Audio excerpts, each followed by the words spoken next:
अनंत चौदस की कथा। बहुत समय पहले सुमंत नाम का एक ब्राह्मण था। वह बहुत ही नेक और तपस्वी भी था।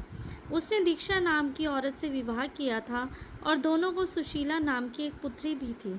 सुशीला जब थोड़ी बड़ी हुई तो उसकी माँ दीक्षा परलोक सिधार गई।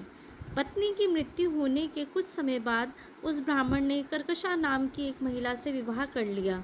कुछ समय बाद जब पुत्री सुशीला विवाह योग्य हुई तो उसका विवाह कौंडिन्य ऋषि के साथ कर दिया। विवाह में विदाई के समय जब ब्राह्मण ने अपनी दूसरी पत्नी कर्कशा से बेटी और दामाद को कुछ देने के लिए कहा तो वह नाराज हो गई। कर्कशा ने गुस्से में दामाद को ईंट और पत्थर देकर विदा कर दिया। कर्कशा के इस व्यवहार से कौंडिन्य ऋषि काफ़ी दुखी हुए। वे अपनी पत्नी सुशीला के साथ आश्रम जाने लगे, लेकिन आश्रम के रास्ते में ही रात हो गई। रात होने के कारण दोनों एक नदी के किनारे रुक गए। इसी दौरान सुशीला ने देखा कि नदी के किनारे कुछ स्त्रियां सुंदर कपड़ों में सजी हुई हैं। वे किसी देवता की पूजा कर रही हैं।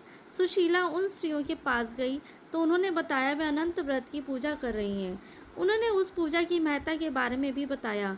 उन स्त्रियों की बात सुनकर सुशीला ने भी उसी समय उस व्रत के करने का मन बनाया। 14 गांठों वाला डोरा भी हाथ में बांधकर ऋषि कौंडिन्य के पास चली आई। जब ऋषि ने सुशीला से उस डोरे के बारे में पूछा तो उसने उसे सारी बात बता दी। इस पर गुस्सा होते हुए ऋषि ने सुशीला के हाथों से डोरे को खोलकर तोड़ दिया और आग में जला दिया।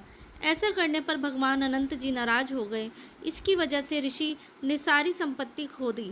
वह कुछ ही समय में बहुत गरीब हो गए। इससे ऋषि बहुत ही दुखी रहने लगे। एक दिन उन्होंने अपनी गरीबी के बारे में अपनी पत्नी सुशीला से पूछा तो उसने बताया यह भगवान की अपमान करने के कारण हो रहा है। उन्हें वह डोरा भी नहीं जलाना चाहिए था। पत्नी सुशीला की बात सुनकर ऋषि को अपनी गलती का एहसास हुआ।